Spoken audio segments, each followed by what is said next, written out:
Ciao a tutti, oggi prepariamo uno dei miei piatti preferiti, le polpette di melanzane. Gli ingredienti sono melanzane viola, parmigiano e pecorino grattugiati, mente e basilico freschi, aglio, sale e pepe, un uovo, pane grattugiato, farina e olio di semi di arachide per friggere. Pulire la melanzana e tagliarla a tocchi.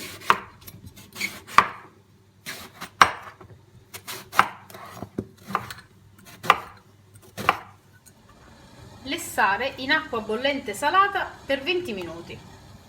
Scolare le melanzane e farle raffreddare completamente. Tritare l'aglio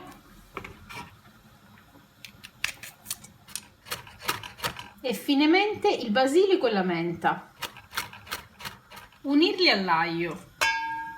Pressare bene le melanzane per far uscire tutta l'acqua in eccesso e unirle al trito di erbe aromatiche. Aggiungere l'uovo, il parmigiano e il pecorino. Lavorare il composto per amalgamare gli ingredienti. Unire il pane grattugiato e amalgamarlo al composto. Aggiustare eventualmente di sale dopo aver assaggiato. Aggiungere il pepe. Mettere l'impasto in frigorifero e lasciarlo riposare per almeno mezz'ora, in modo che il pane grattugiato assorba l'umidità. Con le mani leggermente inumidite, formare delle polpette piatte e oblunghe e passarle nella farina.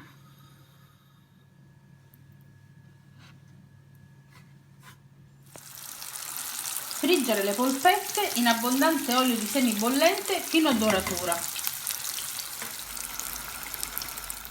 Ed ecco il risultato.